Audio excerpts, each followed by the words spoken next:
Namo Om Vishnu Padaya Krishna Prasthaya Bhutale Srimati Bhaktivedanta Swamini Namane Namaste Saraswati Devi Gauravani Pacharni Nivashesha Nivari Bhashtitadhisthani. Last year, our last big festival, Srila Prabhupada's Vyasa Puja, I wasn't present, I was sick. And I didn't have an opportunity to read my offering to Prabhupada. So, with Prabhupada's permission, I'd like to read the offering I made. I'm pleased this morning that we're celebrating, observing this in the temple room, because the offering I've made is very relevant to the manor. So the atmosphere is conducive to that.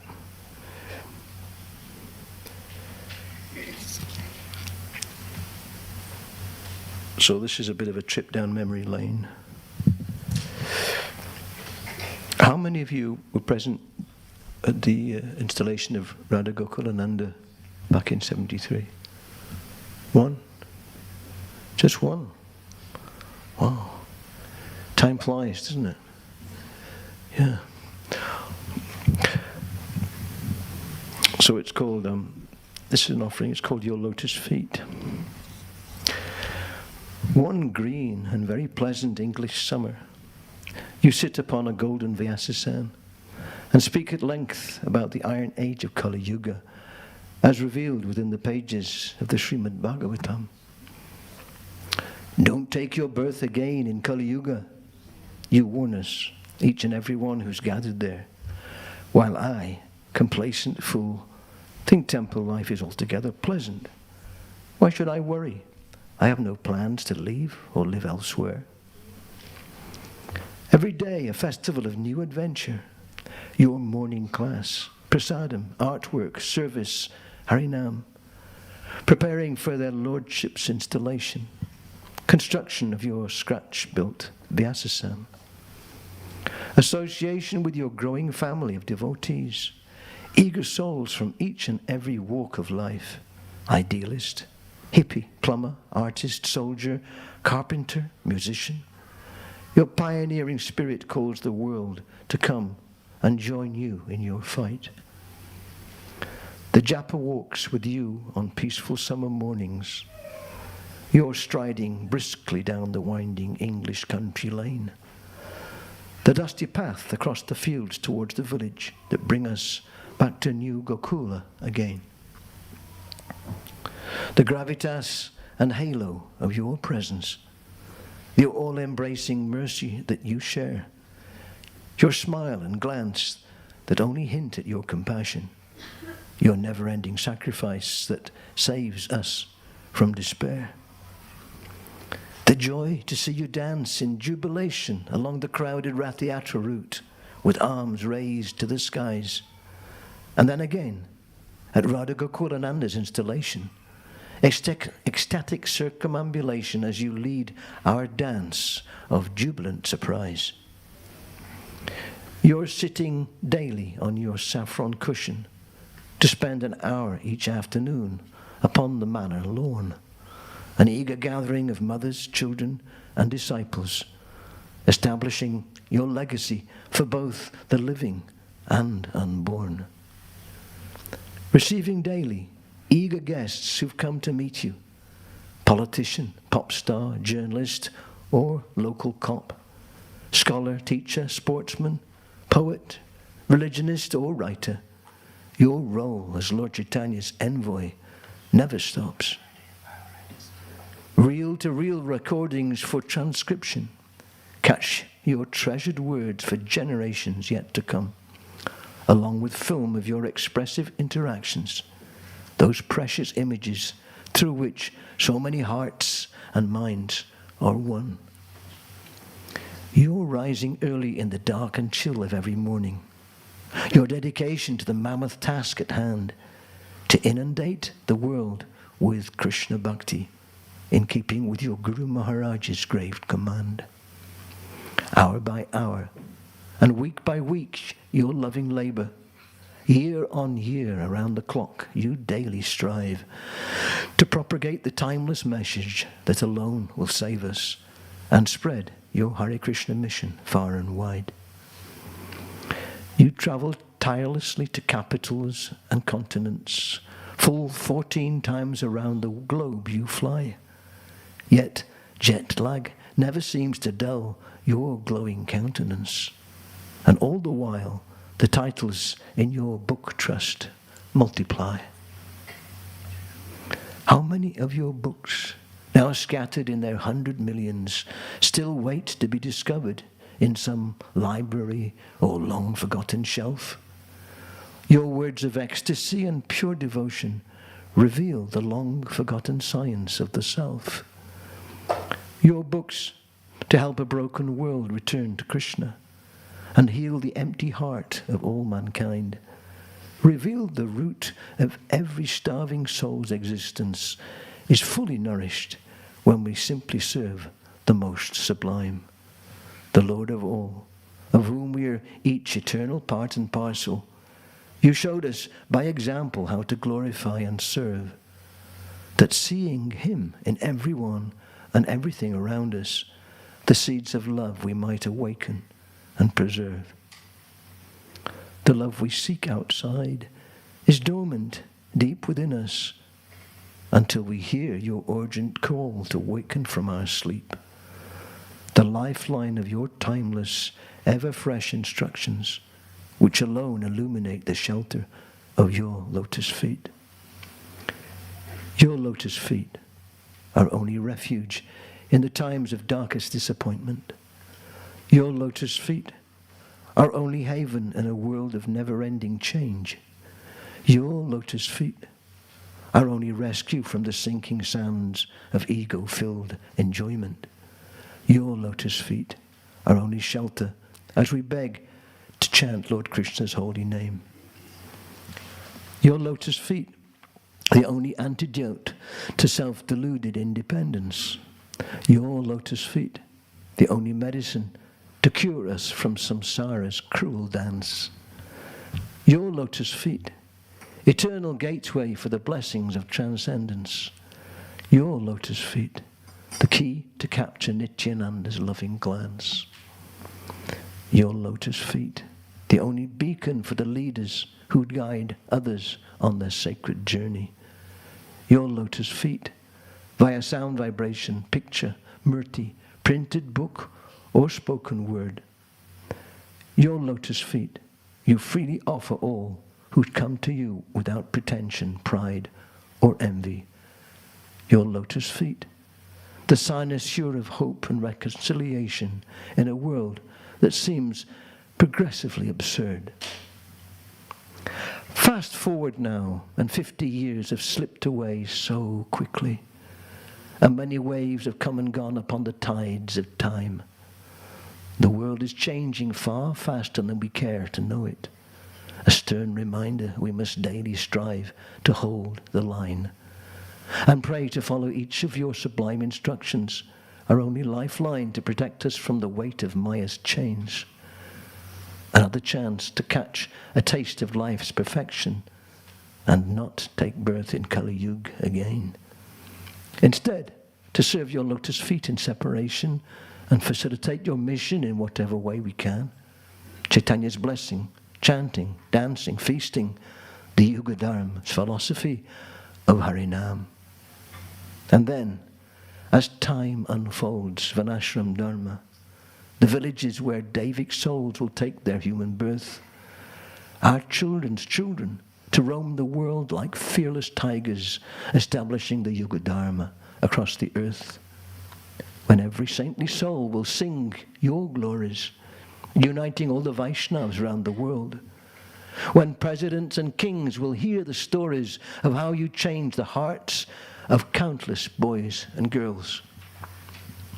How, with their youthful vigor, they surrender and try to do your bidding, every woman, every man, inviting all the world to come to you for shelter, while distributing your urgent message by whatever way they can. Meanwhile, it seems an empire tilters on the brink of ruin, a growing storm of karmic retribution for the crime of godless living at the cost of countless others, destroying body, mind, and soul of all mankind. You urge we recognize the virus of our own illusion and take the cure, the vaccination of Lord Krishna's holy name, or face conditioned life of never-ending lockdown, samsara's cycle of repeated birth, old age, disease, and pain. Don't take your birth again in Kali Yuga. You're still imploring all who come to serve your lotus feet, but bravely preach the message of Chaitanya. By Krishna's grace, you will never know defeat. Still chanting Hare Krishna, his holy name, transcendent to the boundaries of space and time. Still calling Krishna Krishna, Hare Hare, his mercy gift descending through your pure disciplic line. But when, oh when, crying Hare Rama, with earnest prayer to chant his holy names without offense, and begging Rama Rama, Hare Hare, that by your grace this fool may yet uproot the weeds of deep pretense. Your wayward servant, Sakshi Gopal Das. Srila Prabhupada again.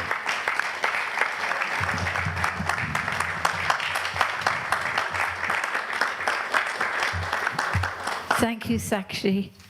Well, that was very topical, wasn't it? With that reference to vaccinations and the like. I'd like to invite our other guest, Nirakula, my very dear friend from years back.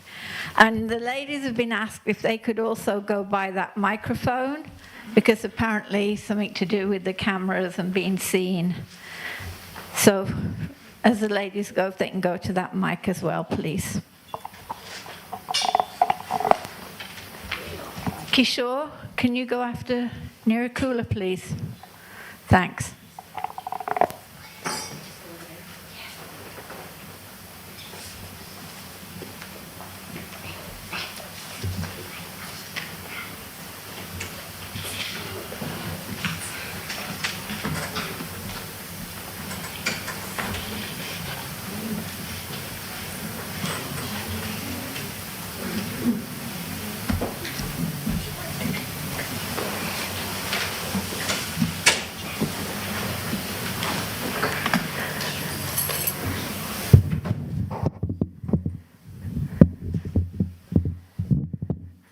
Hare Krishna, dear devotees, it's such an honor and pleasure to be here with you all today. Thank you.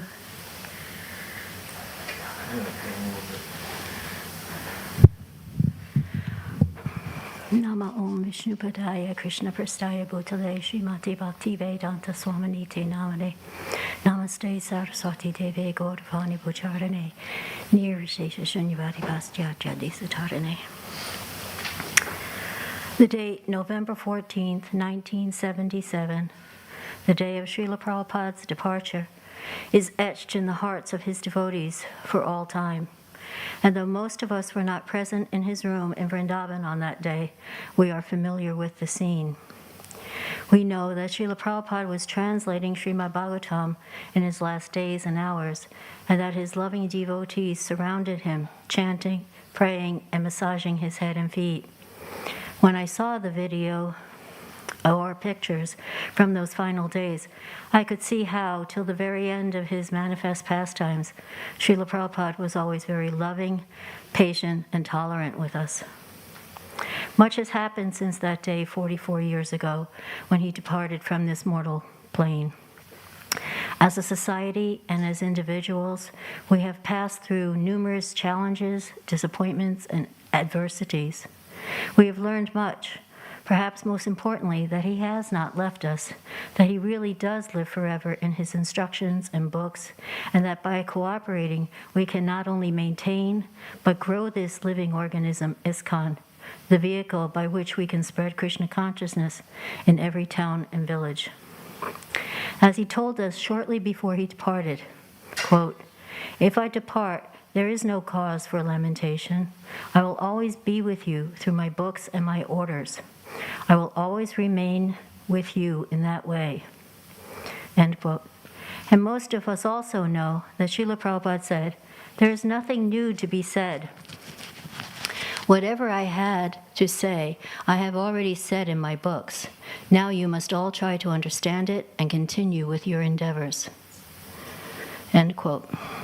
I also feel that one of my strongest connections to Srila Prabhupada is through my relationships with my god siblings and the sincere souls who have joined his mission since his departure. I've learned much about how Srila Prabhupada interacted with his disciples, managed and preached by hearing from and reading the books written by my god brothers and god sisters. Empowered by Srila Prabhupada, his disciples, grand disciples, and great-grand disciples has taken up and continue with his preaching mood, ever increasing his fame through their bona fide devotional service. When I see the dedication, enthusiasm, and taste that the next generation of sadhakas have for devotional service, chanting, studying, and distributing the Shastras, and pushing on Lord Chaitanya's Sankirtan movement, I am inspired. My faith is deepened, and I meditate on how I can become a more grateful and useful disciple, and perhaps please Srila Prabhupada by serving them, who without deviation are following his orders in loving devotion. My dear Srila Prabhupada, I know it's impossible to even begin to repay that I owe you, but if you will allow me, I will gladly spend all of eternity as the servant of your servant. Please bless me that I may somehow or other be of service to you in this life and for all eternity. Your servant, Nirakula Dasi.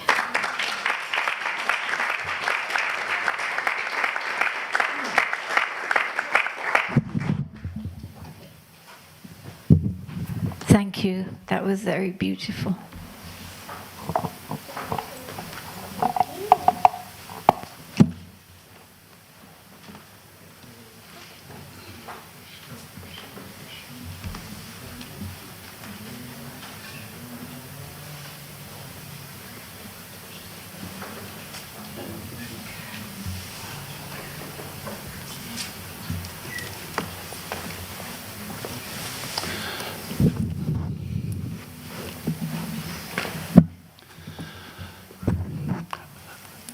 Om Jnana Timirandasya Jnananjana Salakhaya Chakshut Unmilitang Yena Tasmai Sri Gurave Namaha. Srila Prabhupada, thank you.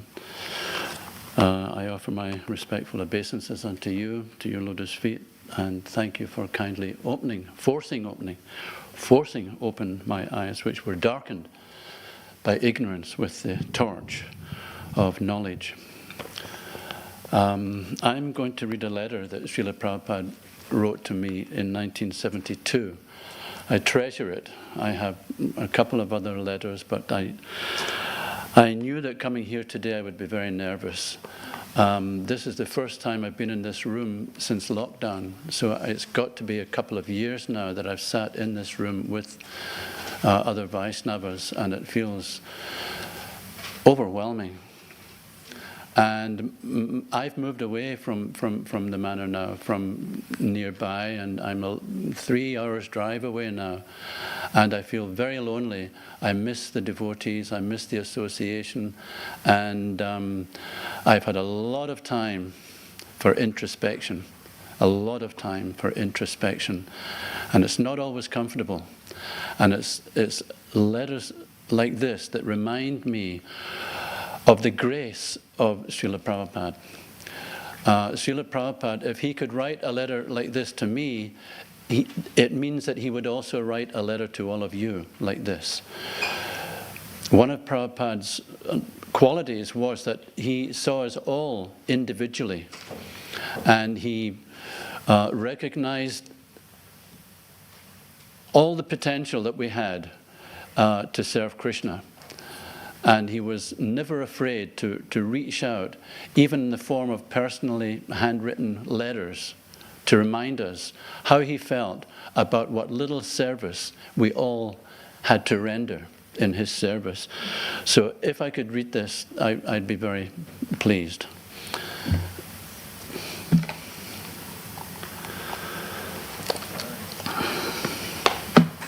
It's dated the 25th of December 1972, which just happens to be Christmas Day, but Prabhupada never took holidays. He never took time off.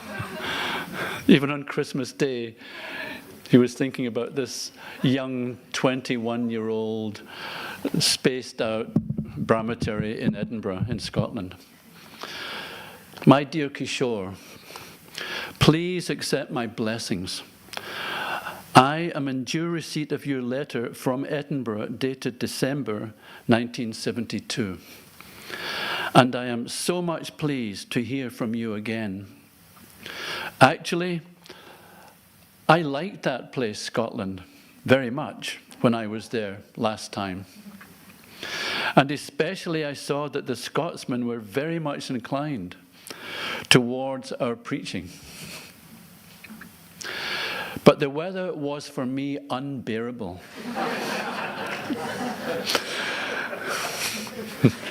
But I think by next summer, they might have got a nice place in London, which is this place.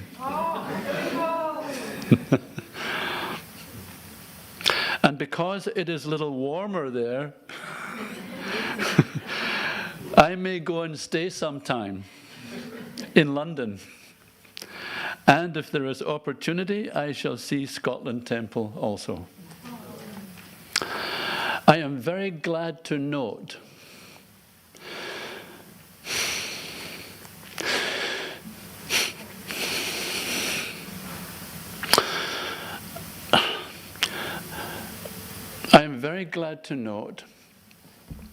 that you are so much sincere and enthusiastic devotee of Krishna. That is wanted. If I do not do anything else, at least let me produce one such sincere devotee. That's all. You are a leader. So if you are enthusiastic, then all the others will remain always enthusiastic. That is your greatest qualification. And it's an easy thing to maintain your enthusiasm. If you yourself and the rest devotees under your protection always, without fail,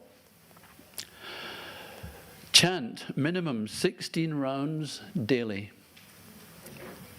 Rise early in the morning for Mangal Arti. Take bath. Cleanse everything nicely. Go out for preaching work. Like that. In this way, if you stick tightly to the basic principles of devotion,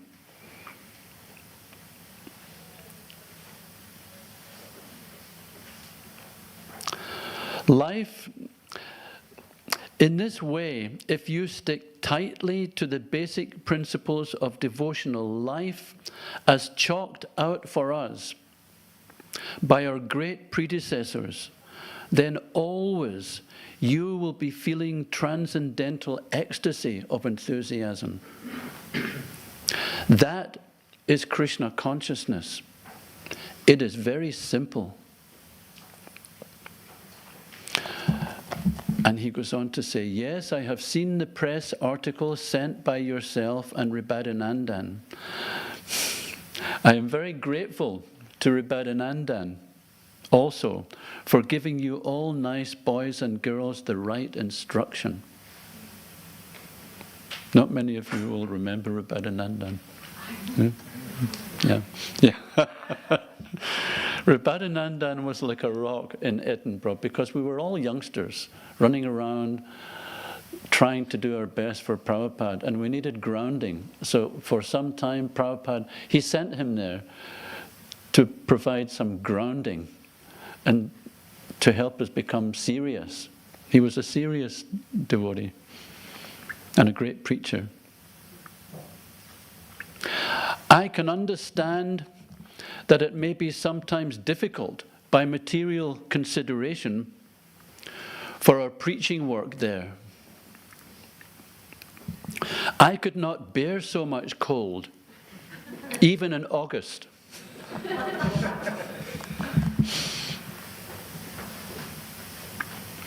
But because you are so much sincere to serve Krishna, never mind a little cold. What is that? Only something touching my flesh. That's all. Because you are thinking in this way and pushing on the mission of preaching work, despite any condition, therefore you are getting the best advantage of Krishna consciousness movement.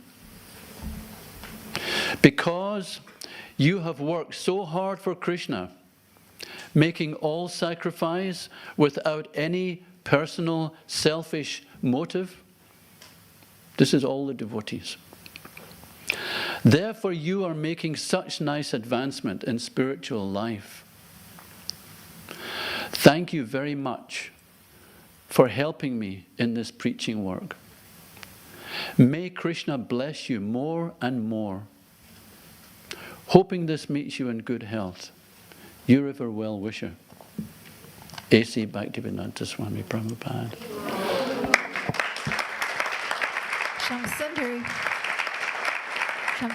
And before, the main reason I've read this is because if Prabhupada can write a letter like this to me, then it pertains to every one of you as well, every one of us.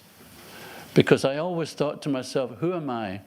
We have great devotees still distributing Prabhupada's literature every day, preaching, opening centers, carrying the flag, carrying the treasure house of Krishna consciousness, which is all Prabhupada wanted from all of us, that we somehow do our best to help him in his mission. So this is something I treasure, so thank you, Prabhupada, and thank you, all the assembled Vaishnavas. Time. Yeah. Kishore, you're a very lucky man having letters from Prabhupada. I don't have one. Shamsundri's going to speak next. She wants to stay in her seat. She's also got health issues, so I'm bringing her the mic. Yeah, it's already on. Might need it a bit nearer your mouth. Nama Om Vishnu Padaya, Krishna Pastaya Bhutale, Srimati Bhaktivedanta Swami, Tinamine, Namaste Saraswati Devi. Should be, is it not on? I think maybe just put it near your mouth. Okay. Nama Om Vishnu Padaya, Krishna Pastaya Bhutale, Srimati Bhaktivedanta Swami, Tinamine, Namaste Saraswati Devi, Gauravani Pacharine, Nivishesha Sunyavadi Pasita Desatarine, Om Gyana Timrandasya, Gyanam Janam Salakaya, Chaksur Tam Yena Tasmai Sri Guruve Namaha. That fateful day, November 14th, 1977, got the bad news. My husband was in traveling Sankirtan, and I thought, oh, what's going to happen to ISKCON? But we got instructions from our spiritual leaders. Prabhupada instructed us to follow GBC, temple president, and carry on with our service, train our sadhana. So I came to Bhaktivedanta Manor in 1977 after leaving Sri Ramayapur. I've done service in Chaitanya College, Soho Street, and the Manor. Srila Prabhupada, I want to take this opportunity to thank you very much for opening all doors for me. The first, you've blessed me immensely, which is, I can never ever repay Srila Prabhupada. my second son was preaching in South Africa, Gopal. He went to the archives and traced where his great-grandparents came from. And on the basis of that, we got OCI. That's the first door you opened for me, Srila Prabhupada, Indian citizenship. And then my service here at Bhaktivedanta Manor, I came in 1977, serving throughout England, all Pujari service. You've blessed me, Prabhupada, with all my service. I take it as a blessing from you to give me entrance to live in Sridham Mayapur. So I pray to you, Srila Prabhupada, let me never ever forget my personal association memories of you. And again, thank you very much, Srila Prabhupada. Hi.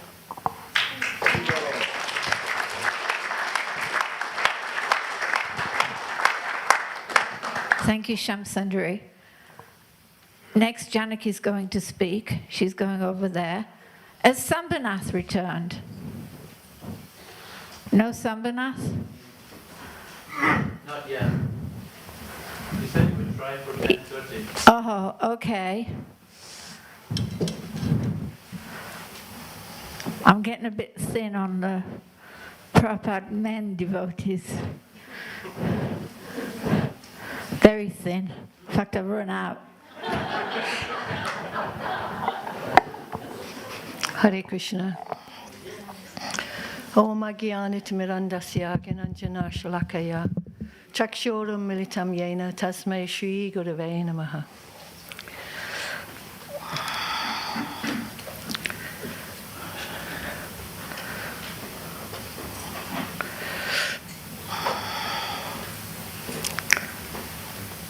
Okay. Hare Krishna. Oh no, lost it again. Not very good at these things. Bear with me. Thought I'd got it all ready, but there you go. Typical me.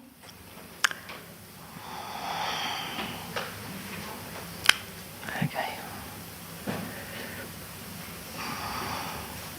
It's asking me to sign in now. Hare Krishna. Maybe somebody else can come while I just get it ready. Yeah, 'cause it's going to take me a couple of minutes to find it.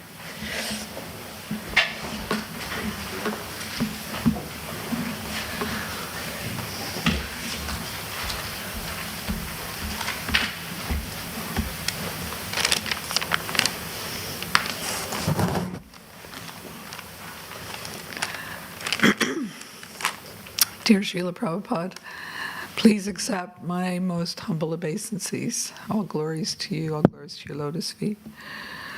When you left us, we were mere toddlers, just learning to walk.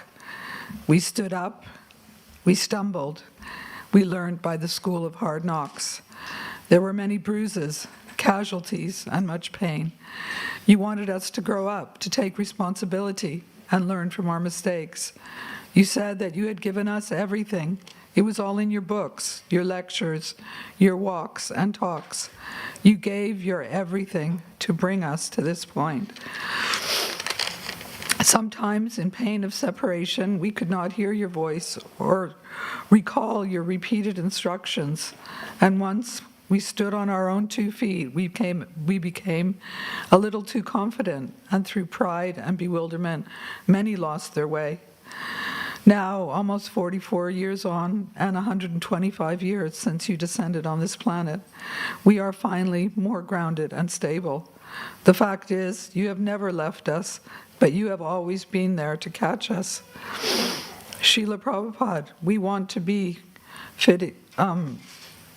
worthy and fitting ambassadors of your grace and teachings. We want to stand before you and make you smile with reports of book distribution, farm projects, schools, temple development, and how we are using our intelligence and creativity to appeal to different factions of society. Personally, with a body full of pain and various levels of deterioration, there is sometimes the urge to simply chill, relax, slow down. Please forgive me for that. When we think of you at an age which, broadly speaking, is considered retirement age, how you were just beginning your marathon to start this mission. You have said many times in lectures and purports, there is no question of retirement. Srila Prabhupada, you started with nothing and went through so much adversity, and yet by Krishna's empowerment, you created a worldwide movement with a message so powerful and relevant to the world, especially today. Every morning upon rising, we offer our obeisances and respects to you, praying for empowerment and service. Just as you pray to be a puppet in Krishna's hands, so we pray to you for service and empowerment. Please forgive us for our countless offenses. Let not your instructions, your message, and your mood ever be diluted or lost. With the generation upon generation of new devotees, let us keep you firmly with us in the center, holding our hands and pushing us forward forcefully, fearlessly, as you did. Thank you, Srila Prabhupada. Hare Krishna.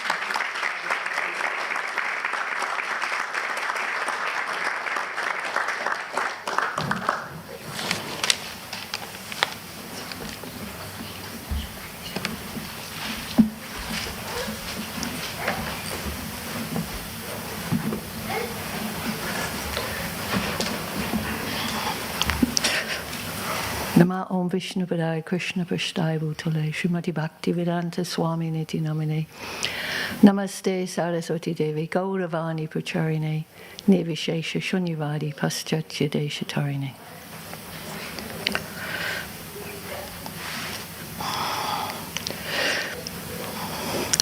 Dear Srila Prabhupada, please accept my most humble obeisances in the dust of your lotus feet. Krishna, help me. It's now 44 years since you left your body, since we last had your personal darshan. I was here in the Bhaktivedanta Manor. I was here in the manor. Oh, Krishna, help me, please. It's now 44 years since you left your body, since we last had your personal darshan. It just seems incredible that so many years have passed. Krishna's really given me...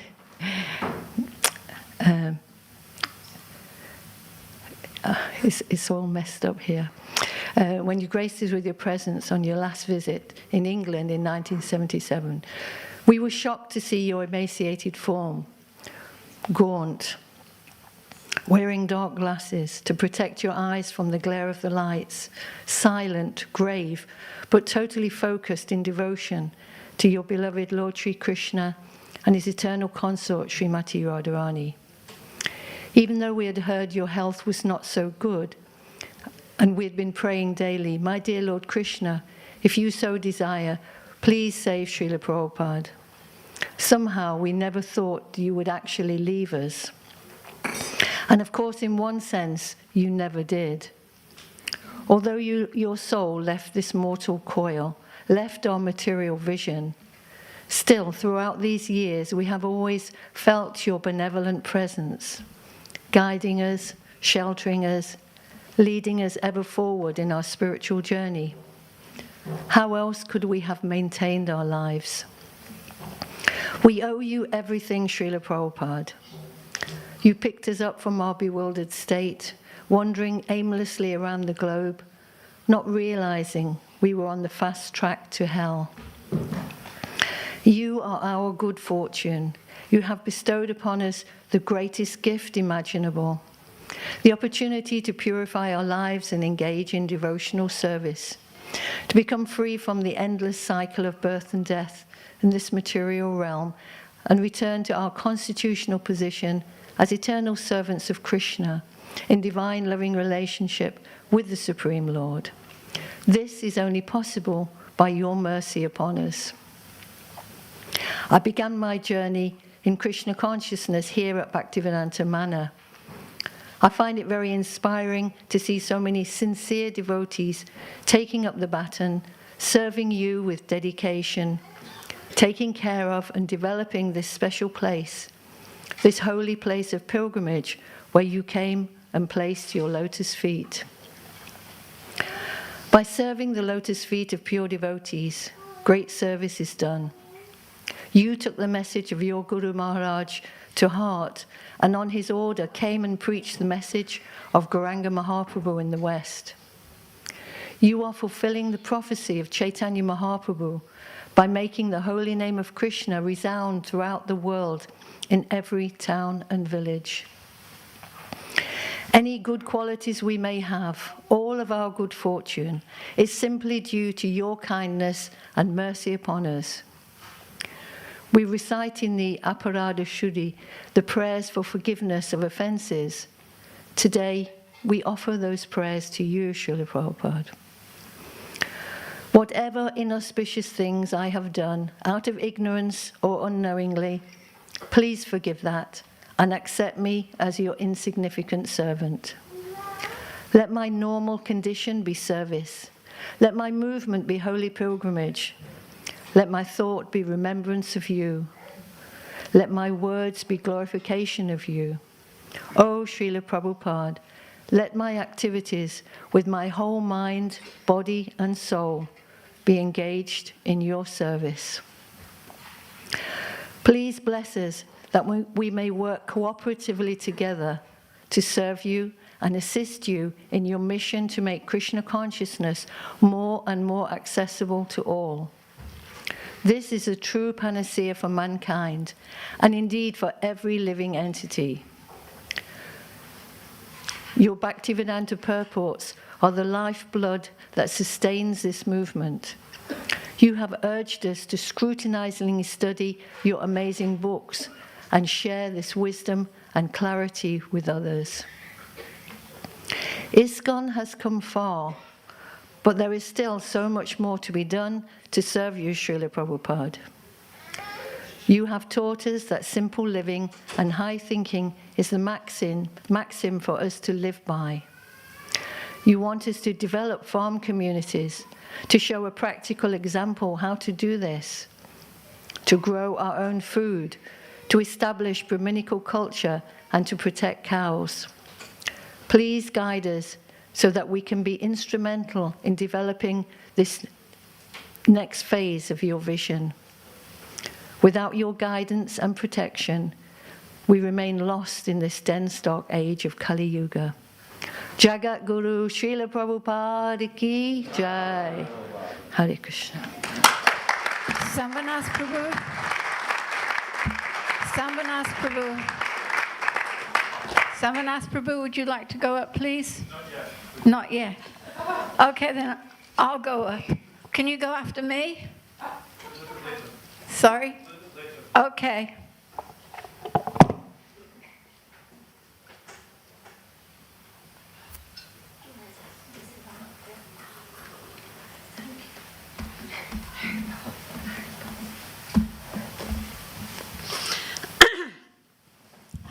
I hope I can get up. No, I've got down. You want a chair? Oh, I'm down now. You're gonna have to pick me up though, or I'll crawl back.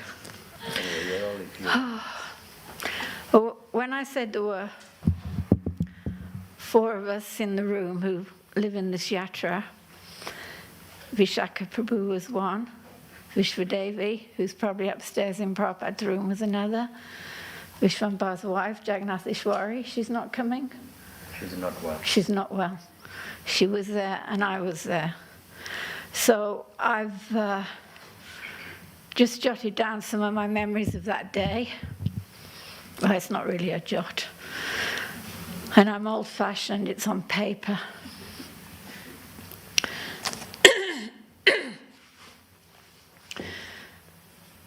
Please accept my humble obeisances at your wonderful lotus feet. All glories to you, my divine spiritual master. November the 14th, 1977, will be forever etched in my memory.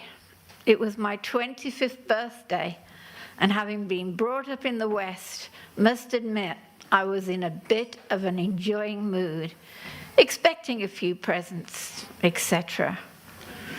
The day, to say the least, did not go as expected.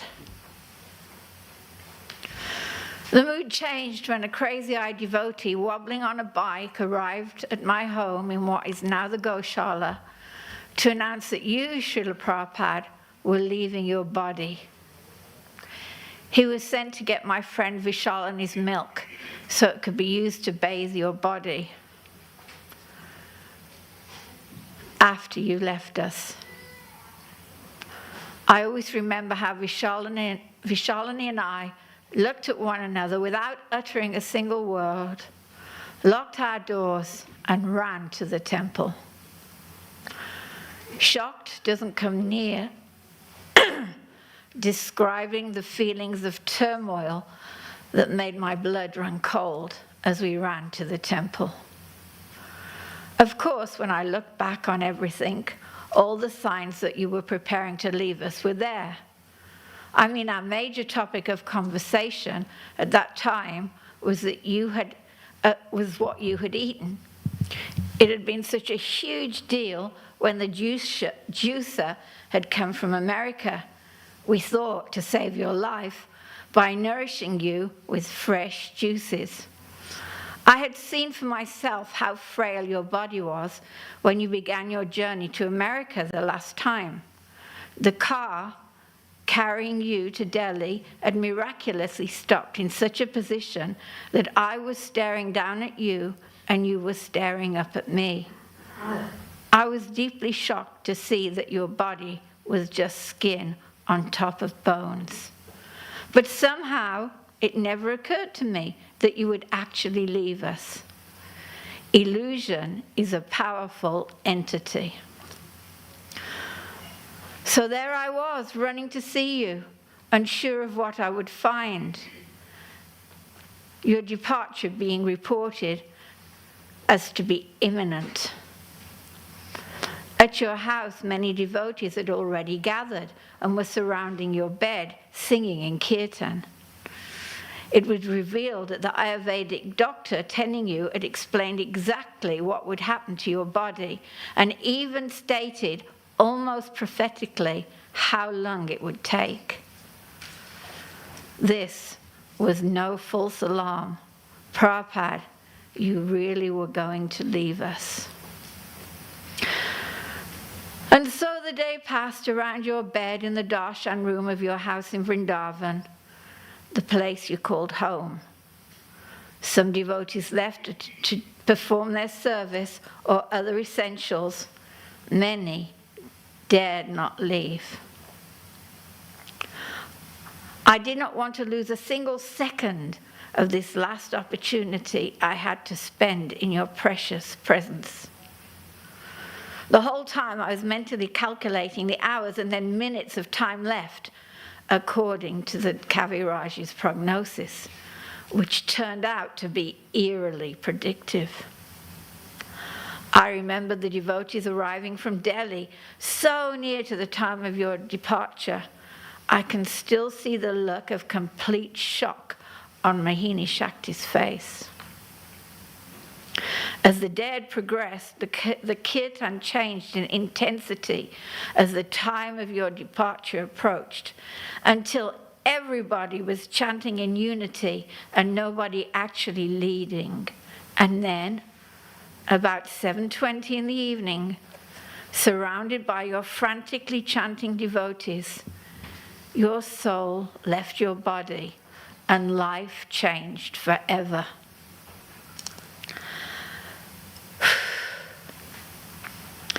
At this point, some were asked to leave the room as your servants were going to change your clothes. Someone who remained in the room told me the smell of sandalwood came from your body, permeating the room. Grief affects people in different ways. Outside, one devotee started hysterically crying, and another slapped him hard on the face, shocking me. Not everyone allowed themselves to show their emotions so visibly. On reflection, I think many devotees were in shock. I know I was. Then you appeared on your palanquin and were carried to the temple room. There you stopped in front of each of the 3 altars, and devotees circumambulated your body. Then the whole palanquin was tied to your Vyasasan, where you remained seated for the night. And there many of us remained, chanting through the night. Word had come from the Goswamis of the Radharaman temple that Vrindavan and its Brajabasis should get its last darshan of you. Thus, after Mongol Arctic, still seated in your palanquin, you were taken on one magnificent but sad parade into the town of Vrindavan, passing many of its landmark temples. The previous time I had walked into Vrindavan town with you was a very different mood, a celebration that the Krishna Balaram temple was finally open. Now, only 2.5 years later, I felt a calamity had befallen all of us. You, being a great planner, had already ordered a hole to be dug on the side of the front of the temple in preparation for your samadhi. How I hated that hole. So on our return from that sobering procession, you were placed, none too gently, into that samadhi hole. And there we watched helplessly as your body was garlanded, showered with pink rose petals, and then, in what seemed like such a final act, packed with salt, until you became invisible to our material eyes. During this process, the devotees were passed flowers and salt out of the samadhi and distributing them to the devotees sitting above for keepsakes. I wonder how much of this precious maha still exists. After your body was encased in salt, the hole was filled with the treasured Braj, the holy earth of Vrindavan. Poles were placed from the top of your head through the soil, so the exact place of your body would be known. A small mound of earth was then created to mark the spot. After all, a magnificent samadhi was to be built to honor you. What to speak of the Mongol arti and other worship that would be performed henceforth. Consequently, after the longest day of my life, I found myself staring at the mound of earth long after everyone had left. I didn't know what to do or where to go. I knew life had changed forever. There was a feeling of loneliness, despair, disbelief. And that is why I can never say I'm celebrating your disappearance day, only observing it. I'm sure there was a great celebration when you rejoined Krishna in the spiritual world, and I'm happy for you, Prabhupada, but I just cannot celebrate because I miss you so much. Of course, with the wisdom accumulated over these many years, and only by your mercy, Prabhupada, I know that I can be as close to you, or for that matter, as distant from you as I want. Thank you for letting me share that final pastime with you. Your servant, Moksha Lakshmi Devi Dasi.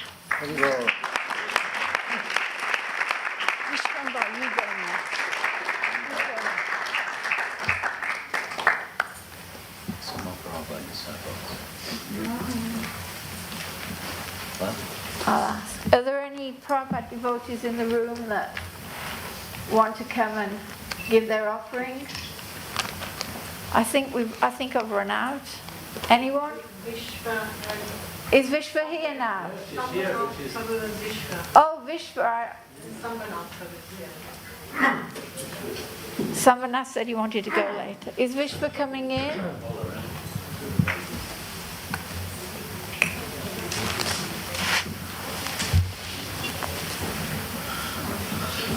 She doesn't want to come. Samvanath?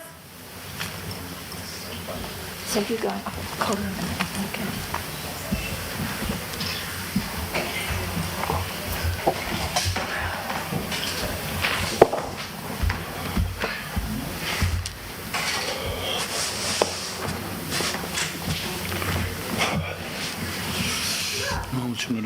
Krishna Vishnu Buddhale Srimati Bhaktivedanta Swamiti Namane Namaste Saraswati Devi Gauravani Vichani Navasisi Shunivadi Sketchy Disatara. Srila Prabhupada, these memories of you are very short and very brief, but very potent, very powerful in my life. Going back to 1971, when you first appeared at Heathrow Airport to visit us, when I first saw you, there was to be a kirtan party to greet you when you come out of the terminal building, the customs building. And there was about 50 devotees with there. And as soon as you appeared, the kirtan began, but after about 3 minutes, the kirtan became chaotic. People were paying their obeisances, shoes everywhere, people bowing down. It was just absolute chaos, because on the sight of seeing you, their joy was unbounded. It was just chaotic. It was just so wonderful, but it was chaotic at the same time. Another collection would be when you came to Edinburgh in late 72. We went to the airport to pick you up from Turnhouse Airport, and we went in several cars. So on the way back, your car overtook us, get to the temple before us. But I remember very vividly, you turned your head around and you saw us smiling and waving at you, and the smile that you had was what was described as oceanic, massive smile, and that was very, very powerful, Srila Prabhupada. Just that glance, those few seconds as you overtook us in your car on the way to the temple. So that was very memorable, your divine grace. And I was fortunate enough to, on the next day, to accompany you on your Jairadha Madhava prayers on the drum. And the next day also fortunate enough to accompany you on the harmonium while you were singing Jairadha Madhava. So Srila Prabhupada, memories of you are not so great, not so many, but those short memories I have will forever endear in my heart to you. Thank you, Srila Prabhupada. Hare Krishna.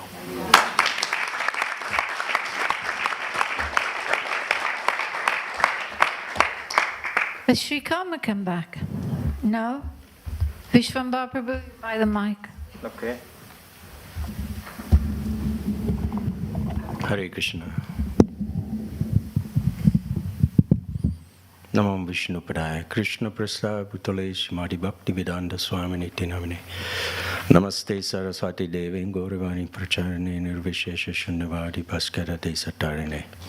It's so beautiful I feel like I like showers myself, but the soul, when you hear, the love of the devotees for a pure devotee, it's like that Shravanam, Kirtanam, it's like a shower on my soul.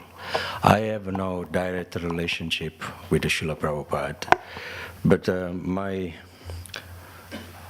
little unmeaningful, you can say, relationship is through my service of book distribution. Every day I go out distributing your books. I read a little something to get empowered by your words from the book that I'm distributing, and I very much feel your presence. You are there, very much alive. So I, in one sense, and even though it's been lonely service for many years, I go out on my own. But I can never say that I'm alone, because I feel your blessings and your presence behind me. I wondered something struck me when you spoke this morning in the class about Lord Krishna doesn't like to be in a fatherly position for a devotee, because otherwise we will get in depending mode. Where is my bread? Where is my need? But actually Krishna, he likes to be dependent of his devotee. That comes when we become mature. Lord Chaitanya in the CC also says the same thing. I only have 2 hands. Please, he's begging us, help me. I really like that mode, to feel that the Lord is depending on me. Shivaram Swami came to my house a month ago because he knew I was almost dying last year, and he was very concerned. And we spent 2 hours together talking. And he said, the Lord kept you alive Srila Prabhupada kept you alive because he's depending on you. Book distributors are a rare breed nowadays. I'm sure there's one of them behind me who has given his youth to this activity because he's really understood the mood, why Prabhupada came to the West. Like Kishore Prabhu was saying, Prabhupada was in full gratitude for his devotee. Why? Because he was going out every day to preach. I just want to tell a little story that always stays with me in my heart about you, Srila Prabhupada. It was told to me by Tribhuvanath Prabhu when we traveled together in Ireland.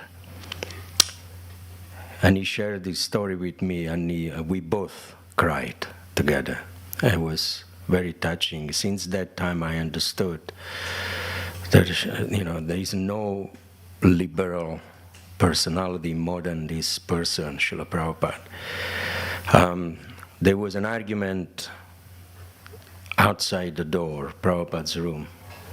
Tribhuvanath Prabhu was in the room, keeping quiet. I'm sure some of you know the story. Prabhupada was doing some writing, and these 2 devotees, they stormed in the room and disturbed.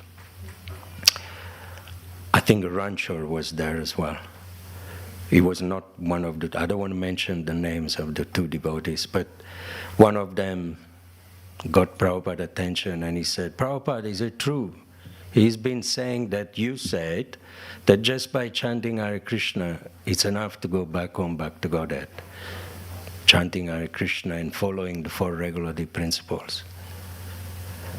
And so Prabhupada paused, and then he looked at these devotees with the tears in his eyes and trembling lips. Tribhuvanath Prabhu saw that Prabhupada was becoming emotional. And Prabhupada looked in the eye of this devotee, said, yes, it is true that just by chanting Hare Krishna and following the 4 regulative principles, you go back home, back to Godhead. Do you think I would cheat you? And of course, I cannot imitate Prabhupada, but Tribhuvanath, he did it in such a resembling way. He was actually making his lips tremble. So Prabhupada was quite serious, and then Prabhupada had the tears in his eyes, and he said, then he put his head down, and then he said to both of them, and what to speak if you both of you carry on distributing my books? Lord Chaitanya will come personally and take you back home, back to Godhead. So I felt that sense of Prabhupada depending on us, depending on his disciples, depending on the future generation, to grasp, this understanding why we joined, just to take prasad, chant Hare Krishna, follow the 4 regs. That's fine, we can do that. And we go back home, but then there is something else that he wanted us to do. So Prabhupada was not like, he didn't depict Krishna to be like a Taliban. If you don't go out and preach, distribute my books, he will kill you or something. So this is a very liberal, democratic heart. If you do whatever, something is better than nothing. If you just chant Hare Krishna, take prasad, nobody will criticize you. You can happily go back home. But more is better than something. And there are devotees, they prefer spontaneously to do more. Because they feel that, I feel that the Lord, I was dying last year and I couldn't understand what was going on. And I even came downstairs, I couldn't breathe from COVID. I said, okay, this is the last day on earth. And I was choosing the spot where to die. I couldn't breathe. I had a very feeble. So I said, okay, I'll die next to my wife. And I said, that just anything happen, whisper, the holy name of Prabhupada's. And I remembered my Guru Maharaj, he said, just carry on distributing these books. I will proudly present you before Srila Prabhupada. And I thought, maybe that day was coming. It was that day. And I was starting to meditate on all the dead people, dead devotees. My Guru Maharaj, Tamal Krishna Maharaj, Tribhuvanath, all those who have left the planet, Srila Prabhupada. And I was afraid, not afraid of death, but I was afraid that I'm not ready. I'm still, I haven't purified my heart enough. How can I come before you, with my dirty heart? And I remember next day, I think, no, maybe a week after, Jahnavi wrote it to me. Very nice words. Srila Prabhupada kept you alive because you have a purpose, something to do. And I want to thank you, Srila Prabhupada. Every day is a gift. I'm enjoying the association of the devotees. My wife is not that well, she couldn't come, but her heart is with you. And I'm grateful to be kept in your service.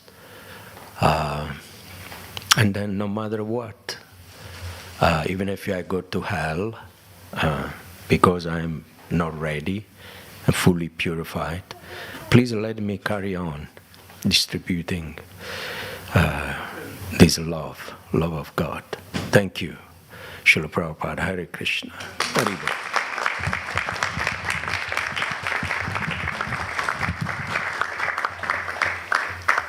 Hare Kinchana is going to speak next. She wants to stay on this side.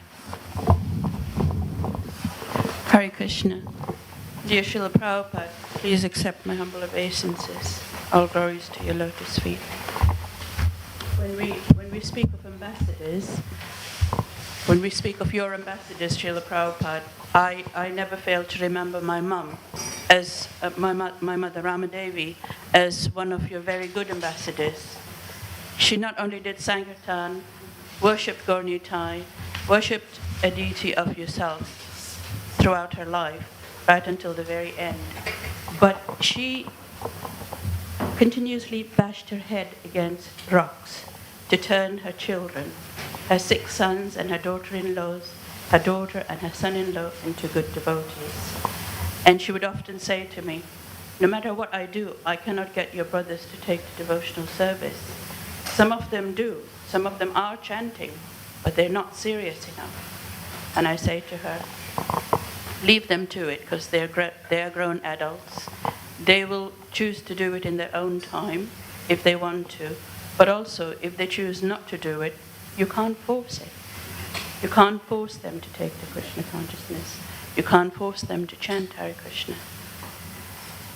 In 2015, she passed away very peacefully, listening to the holy name, surrounded by her family.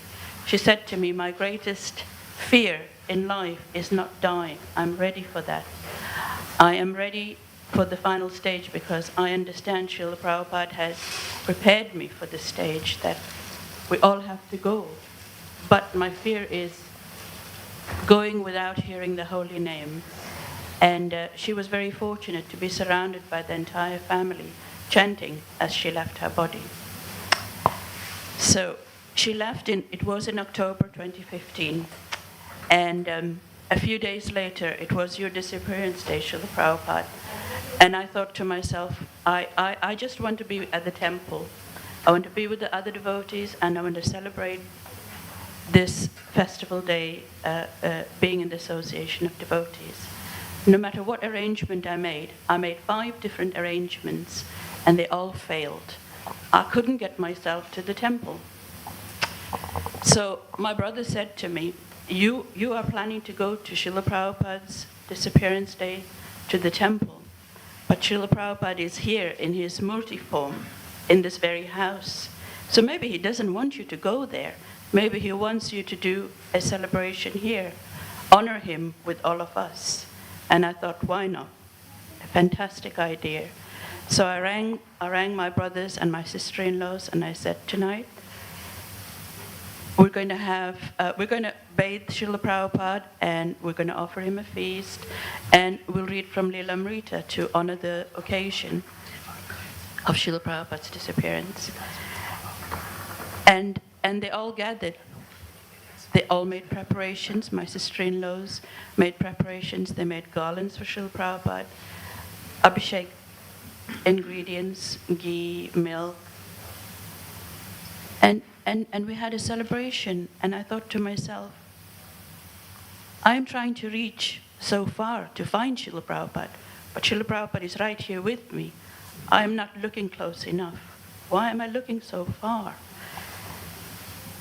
It was a very revealing moment for me, and very much a turning point in the lives of my brothers, who my mother spent so many years trying to convince of the importance of surrender and the importance of spiritual life. And I think to some degree or another, it made a difference in their own hearts. Today, one of them runs the Namhata in South Africa with his family. Another one supports the Food for Life program there. So in some way, you have entered into their hearts to transform them. And I thank you for that, Srila Prabhupada. For myself, I look at my murti at Srila Prabhupada of yourself each day, and I think, well, each day I have to learn something. So what is it that I have to learn today?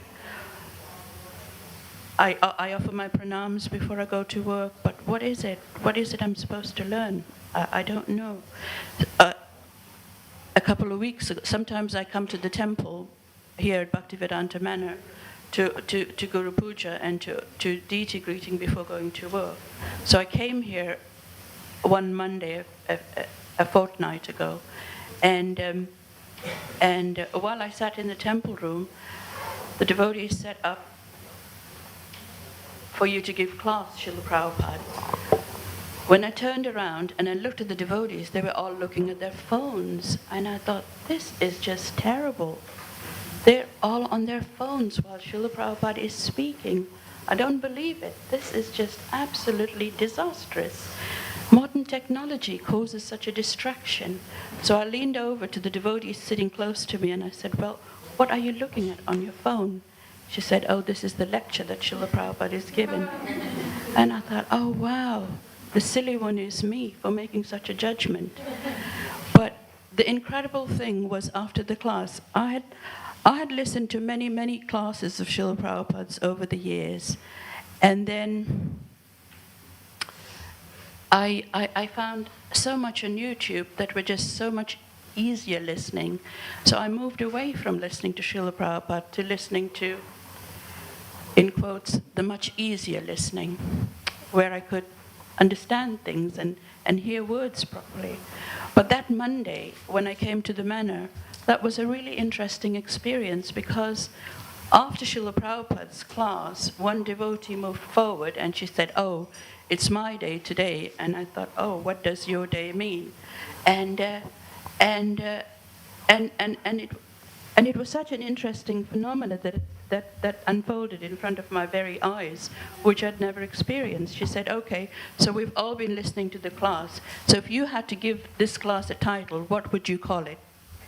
And the microphone went around the room, and the different devotees said what title they would give the class. And then she said, "Well, if you had to give it subtitles, what subtitles would you give this class?"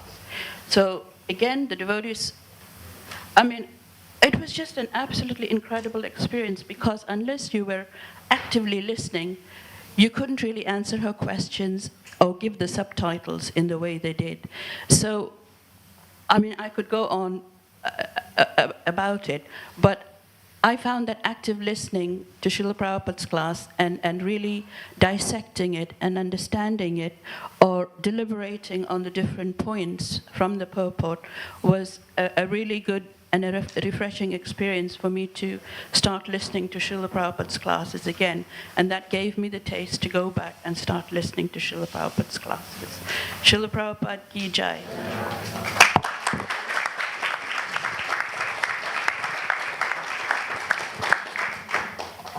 Okay, we've got 45 minutes. I've got Sukadev, do you want to come up and say something? Was that a yes? Yeah. After Sukadev, Adi Guru, are you still here? After Sukadev, I'm rushing it a bit now, 45 minutes, about 6 people. Then there's Sutapa, Rasika Ray, Divyanam, Srinivas,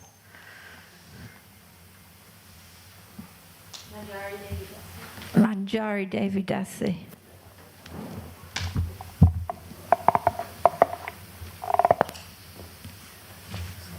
I'll make sure I keep it short. Thank you, Doctor.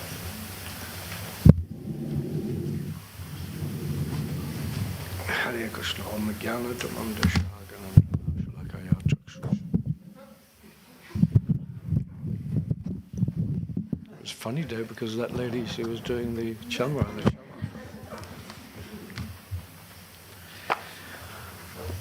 Hare Krishna. It was so nice to hear all the devotees so dedicated to Prabhupada. I think that's the greatest thing about ISKCON.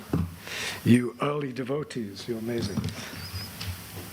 I posted something recently, actually. It was a video of Vishnu Jan Prabhu chanting Hare Krishna, and then in the video there was all these devotees doing services. It's pretty amazing. And I was thinking how they dedicated their whole life, their youth, to Prabhupada. I like Srila Prabhupada for many reasons. When I first joined the Hare Krishna movement, I was kind of into political thinking. And the first thing that struck me was, is this a political movement or a spiritual movement? Because it was very revolutionary, you know, and that attracts a lot of people, actually. In fact, it's my personal opinion that that's going to attract a lot more people than even spiritual or yoga or other ways. But Prabhupada has created this wonderful tree. I always think this wonderful tree of Krishna consciousness, and Prabhupada himself said that all the branches of the tree, they just extend everywhere, and they look a little different. But if you rub the leaves together, they taste the same. So I think like that with all our acharyas and leaders and the different paths that they follow. It's all very wonderful. It's all the plan of Prabhupada. There's many, many things to be gotten together because I see Krishna consciousness as a religious and political movement. I don't see it just as a religious movement. Prabhupada was very serious as was Bhaktivinoda Thakur and Srila Bhaktisiddhanta, to re-establish Varnashram and Krishna consciousness all over the world. That means, according to my understanding of what Prabhupada has said, that through sociology, through economics, through politics, through arts, through all these things. So I'm very passionate about that. And one thing I was thinking, if you, Rupa Goswami has written the Uddhava Sandesh. We don't know the Uddhava Sandesh, but what's that book called? Where Hamsadutta and two books. Where Uddhava goes to Vrindavan. Uddhava and the swan, Hamsa, something like that. Two conversations that took place, one for Uddhava and then one for the gopis who sent the message. But anyway, in that book, Rupa Goswami writes in this in the 14th text, when Krishna was advising Uddhava how to enter Vrindavan and how not to miss seeing the residents there and the places there where Krishna had loving exchange with them, he also said, O wise one, don't take your chariot that goes on the hilly place on the Jamuna shore where Kuvalyapida again and again attacked me with his tusks. And saints never take the path where the demons walked. So that's pretty good instruction. And to me, this modern world that we live in is solely a path walked by demons. And therefore, Prabhupada himself wanted to change that. And so did Srila Bhaktisiddhanta and Srila Bhaktivinoda Thakur. So he came with a path of divine thinking, simple living, high thinking. Prabhupada had a predominance of Krishna bhajan in his heart. You can see Ashwashaki Prabhu was telling about the depths of Krishna consciousness. Well, Prabhupada had that very deeply. And sometimes when the devotees are in lamentation, as the song is there, Jayanilo Pramadana, Krishna Das Kaviraj or Narottam Das Thakur is missing the association of such sweet, sweet devotees who are full of love and bhajan for Krishna. That is what they're missing. The instructions is another thing. That can always be carried out. But actually by carrying out the instructions, I believe that the devotees' hearts will become like Srila Prabhupada's heart was. One time I said to Dhananjaya Prabhu, this was many years ago, 20 years ago, I read something in the Rupa Goswami's books about following the residents of Vrindavan. So I said, Dhananjaya Prabhu, you are following in the residents of Vrindavan. Which resident are you following? Because it says in the scriptures you should follow a particular, whether it's Vatsalya Rasa or Sakya Rasa, right? And your Dhananjaya said to me immediately, without any second, he said, I am following Srila Prabhupada. He is a resident of Vrindavan. I thought, very good. Because he understood that point. So I want to finish off by saying this. This is what I'm going to say. Someone has said this, and the things that I'm about to say, I think we can relate and parallel very deeply in Prabhupada's books. We cannot solve problems by business as usual, or a slight tweak adjusting the situation. Right? What's that? What will it take for the people and for the leaders to wake up to this reality? Well, actually, they are awake. The demons, the demoniac people, they know exactly what they're doing, and they're maintaining business as usual. They are busily creating loopholes to benefit themselves, and they're continuing to exploit resources and people for their own needs. They make many false promises and post-dated checks. No technical change of the modern world will actually have any fundamental change on society. No technical change will change that. Because the leaders, they're attached to consumerism and fixed global economics that benefit the few. This Western culture is based on theft and exploitation. So the root cause needs addressing.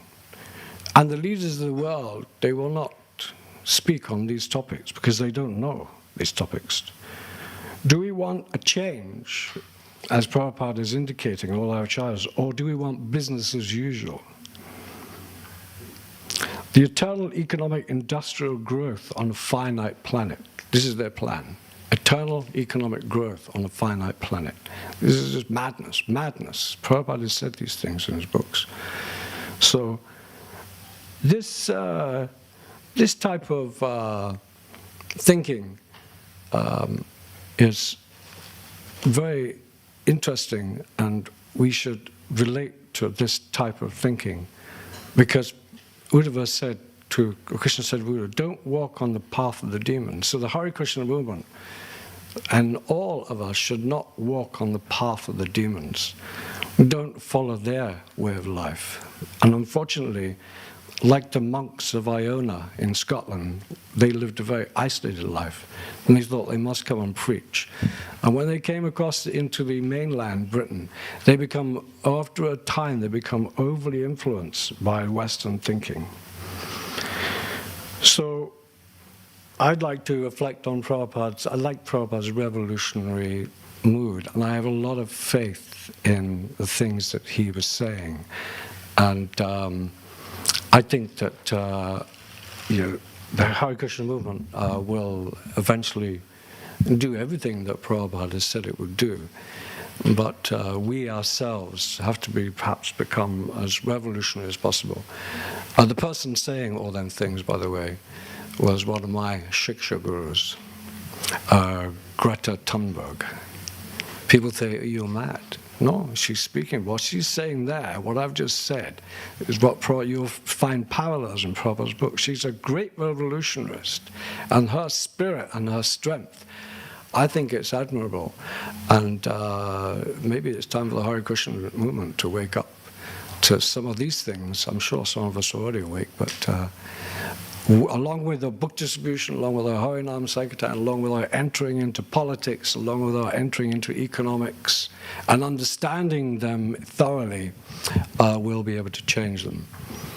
And Prabhupada will give us the intelligence to do so.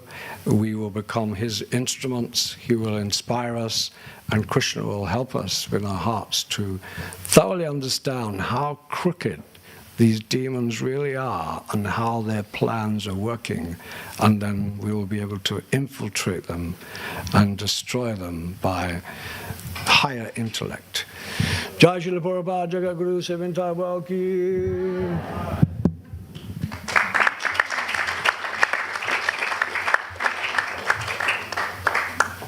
Now we have Adi Guru. I remember the day he walked in the temple, actually. He's quite unforgettable.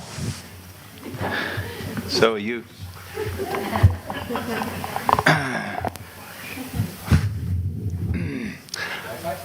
Om Jnana Timirandasya Jnananjana Shalakaya Chaksusun Militam Yena Tasmai Sri Gurave Namaha. Now,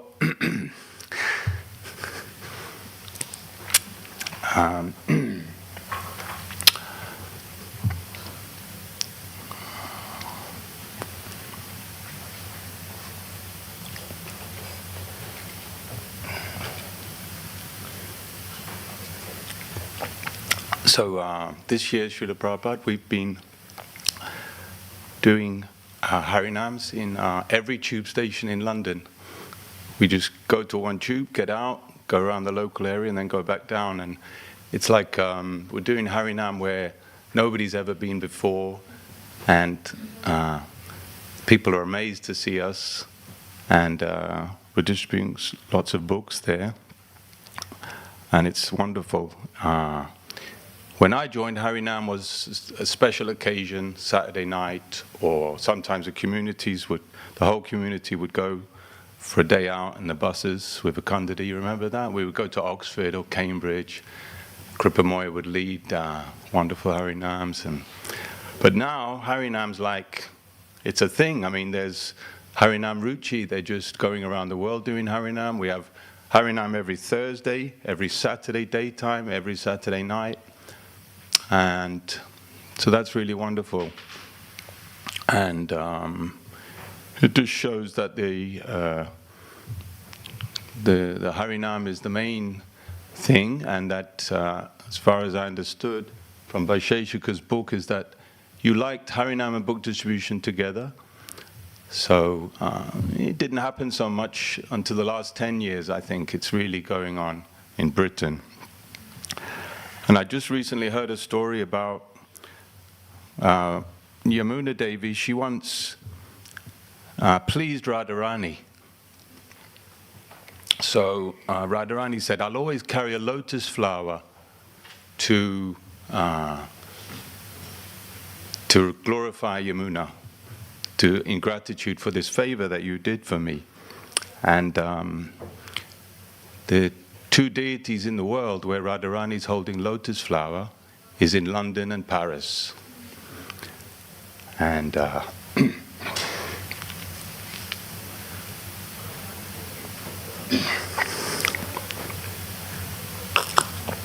we're all sitting here in London. It's so nice and comfortable, so many devotees. I hear that you cannot even get to do puja because the pujari is fully booked. Everyone is queuing up for the privilege to worship Radha Gokulananda. But in Paris, in New Mayapur, struggling very hard. The property needs renovating. Actually, money is not the problem. Problem is getting serious devotees who will come up to standards to be able to worship the deity, perform the seva. So Krishna consciousness is actually very, very difficult. Get devotees to follow all the principles, chant their rounds, and you said over and over again that this is possible by hearing regularly from the Shastra and from the devotees. So I'd like to thank you for all the Shabda Brahma, all the literature you've given us and your lectures. Hare Krishna. Jai Prabhupada.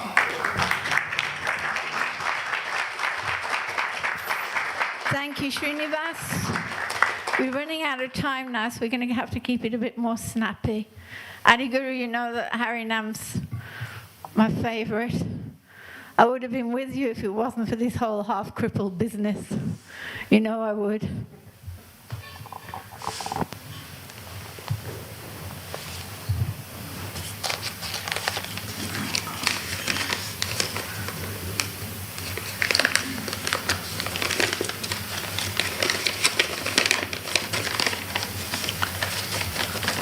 Namo Vishnu Padaya Krishna Prasaya Bhutale Srimati Bhaktivedanta Swami Iti Namine.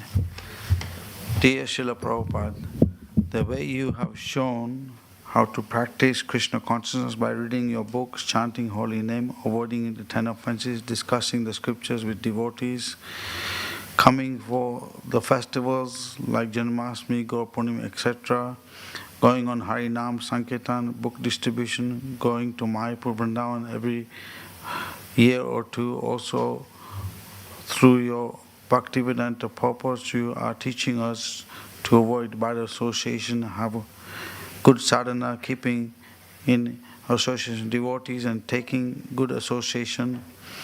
By your personal example, you showed how to practice the process. Even though you have disappeared from our vision, we are still in touch with you by following the instructions you have left behind.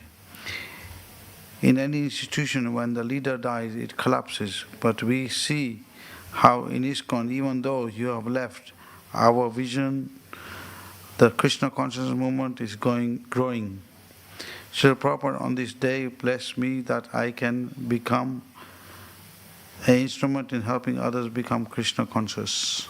Your servant, Srinivas Das.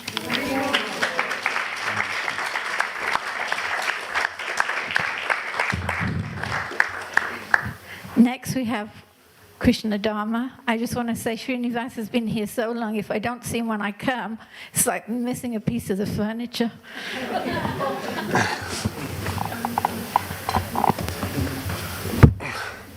Hare Krishna. Please set my humble obeisance, Srila Prabhupada. I've been trying to work out if I've, in this life, been fortunate or unfortunate. Certainly to have come in contact with your movement and to have some faith in your words is a great fortune. I really don't know how that happened. I was just an average fool heading straight for hell, fully absorbed in sense gratification. Sure, I was suffering, but I didn't have enough intelligence to realize that. So I'm trying to read this, it's very small. I thought I was looking for spirituality, but I didn't have the faintest idea what that meant. I just heard from somewhere that meditation leads you to states of bliss. So I thought, well, that sounds good. I could use a bit of bliss. Let me give it a try. I started doing some so-called transcendental meditation for a while, but all that did was send me to sleep. So I began looking around for something a bit more effective. Roughly around this time, I happened to encounter one of your disciples. Not my first encounter. While in London, I had previously been sold on different occasions and on various pretexts, a record, a book, and a BTG. And I'd also watched open-mouthed as a Harinam party made its stately way past me on Oxford Street. But alas, I'd been too dull and self-absorbed to understand any of it. Sure, I could recognize that the devotees were on a spiritual path, which I thought was genuine, but it looked way too weird for me. The dress, the haircut, the bell ringing. No way was I going to get into any of that. So I kept looking. But this time, when I met your disciple, it was different. A few more years had gone by, and Maya had landed some good solid blows right on my chin. So there I was one day, hitchhiking, and a van driven by your disciple, dressed incognito, picked me up. "Where are you going?" he asked. "I don't know," I replied, honestly. Do you happen to know of any spiritual communities?" I asked him. He looked at me curiously and said, "Funnily enough, yes." "I will take you there." He then asked if I would read to him the book on his dashboard, which happened to be the Bhagavad Gita as it is. I picked it up and began to read the verses, and it was like bombs going off in my head. I should perhaps add here that due to the assimilation of certain substances, I had arrived at a point of total confusion about who I was, where I was, how I got there, and where I was going. It was a complete identity crisis. I could intuitively understand that I was something other than the body in which I resided, but what that was, I had no clue at all. I wasn't even sure if I actually existed. Then Krishna spoke to me through you. "For the soul there is neither birth nor death at any time. He has not come into being, does not, and will not come into being. He is unborn, eternal, ever-existing, and primeval. He is not slain when the body is slain." As I read one powerful verse after another, my mind was blown. Actually, it might be more accurate to say that it was reconstructed. "What is this knowledge?" I asked. "Where can I find out more?" To cut a long story short, he brought me straight to the manor. I really had no intention of joining, especially after I had been apprised of the regulative principles. But I decided to stay for a while, for a week or two, just to check it out. This was around Janmashtami time in 1979, and I distinctly recall the Vyasa Puja ceremony of that year. As I watched one devotee after another stepping up to the microphone and tearfully declaring his or herself to be a low wretch of the worst order, unworthy of your divine mercy, I was astonished. Here were persons undergoing what to me seemed like a path of very high renunciation and spiritual dedication, and yet they were so humble. And who was this amazing person who they talked about? to whom they had given their lives, and to whom they now wept in unrestrained grief at his departure. My heart just melted. There was no question of going anywhere. I wanted to be like these people. Within a week, I had shaved up, put on the strange clothes, abandoned my girlfriend, and donated my life savings. Quite a lot back then, £600. I really don't know how I received such good fortune, but my misfortune was that I did not meet you, Srila Prabhupada. I think about it a lot. I was surely in London at the same time as you on many occasions, but the Lord did not guide me to you until after you had left. Still, I feel I owe you everything. You are certainly the person who saved me. There's no doubt at all in my mind. It doesn't really matter that I never saw your physical manifestation. Your books, your lectures, your loving disciples, your vibrant mission. I see you in all of these, and that's what keeps me alive. I have just one prayer. Please, Srila Prabhupada, although I am hopelessly unqualified, a completely selfish rascal, please, by your boundless mercy, engage me in your service. And although I can never actually repay my debt to you, I ask you to kindly allow me to die trying. Hare Krishna.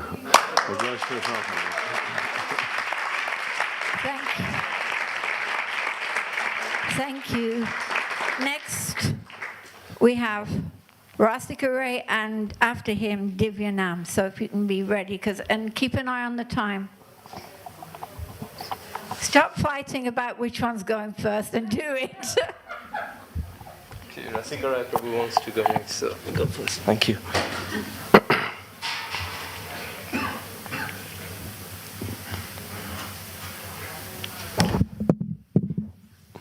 Dear Srila Prabhupada, please accept my humble obeisances. All glories to you. I'm eternally indebted to you for countless contributions in my life. To name a few, a devotional wife who introduced me to this all-auspicious process of devotional service. Glorious parents who now reside in Vrindavan and practicing Krishna consciousness at a much better enthusiasm than I do have.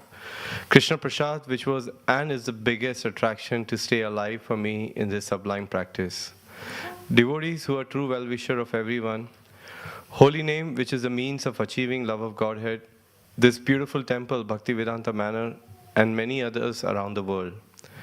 Your divine books, which are keeping me afloat in this world, which is not an easy place for existence. My small service at Bhaktivedanta Manor to distribute your divine books. Our Guru Ma, Mother Nirakula, and finally, I'm grateful to you for taking me to the lotus feet of my eternal spiritual master, His Grace Vaisheshika Prabhu. This year had been a very difficult year once again for for many devotees in the world, and I was not an exception. Going into the second year of COVID, we were once again in anxiety as to how will we distribute your books, Srila Prabhupada. Taking the inspiration from Sri Chaitanya Mahaprabhu as our main boss, our eternal patron, Saint Sri Advaita Acharya, and our protector, Srila Bhaktivinoda Thakur, devotees worked very hard to fulfill your desire to expand the Sankirtan movement unlimitedly.